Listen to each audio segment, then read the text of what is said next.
السلام عليكم ورحمة الله وبركاته. النهارده هنكلمكم على منتجين من شركة زين سمارت الخاصة بالسمارت ديفايس والسمارت هوم.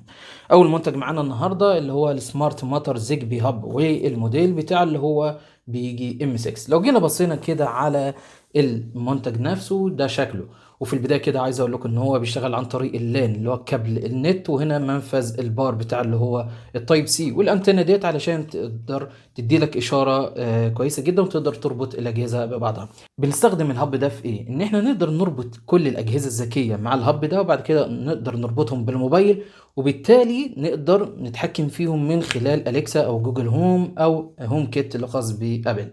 طب ده فكرته يا جماعه، انت بتربط الاجهزه السمارت ديفايس زي السمارت لايت والستائر الذكيه والسنسورات والسمارت سويتش الكلام ده كله.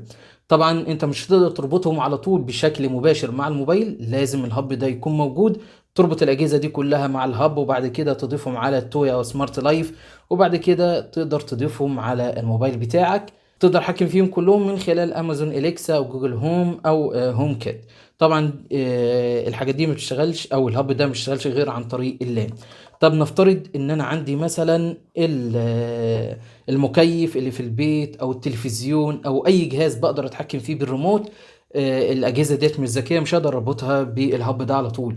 النهارده جبت لكم حل سهل جدا برضو، هو المنتج ده اللي هو زيجبي اي ار ريموت كنترول من زيم سمارت. برضو دي اهم المواصفات بتاعته. فكرته يا جماعة ان انت بتوصل القطعة ديت على اي مصدر كهرباء عندك مثلا، وبعد كده بتقدر تربط المكيف بتاعك او التلفزيون على القطعة ديت. ومعنى كده ان القطعة ديت بتيجي او بتحل محل الريموت. فهمتوا الفكرة يا جماعة؟ القطعة ديت انت بتقدر تضيفها عندك على الموبايل في برنامج تويا او سمارت لايف، وبعد كده بتقدر توصل المكيف او التلفزيون على القطعة ديت. وبالتالي انت تقدر تتحكم في الاجهزة اللي عندك في البيت ديت، المكيف او التلفزيون، من خلال القطعة ديت او من خلال الموبايل بتاعك. وكده انت حولت الاجهزة اللي عندك في البيت الى سمارت ديفايس.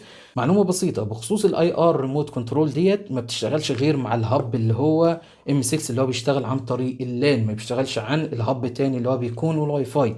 بصراحة منتجين مهمين جدا للناس المهتمة ان هي تحول البيت عندها الى سمارت هوم. لو عايزين تشتروا المنتجات ديت فانا سايب لكم الرابط بتاعها اسفل الفيديو.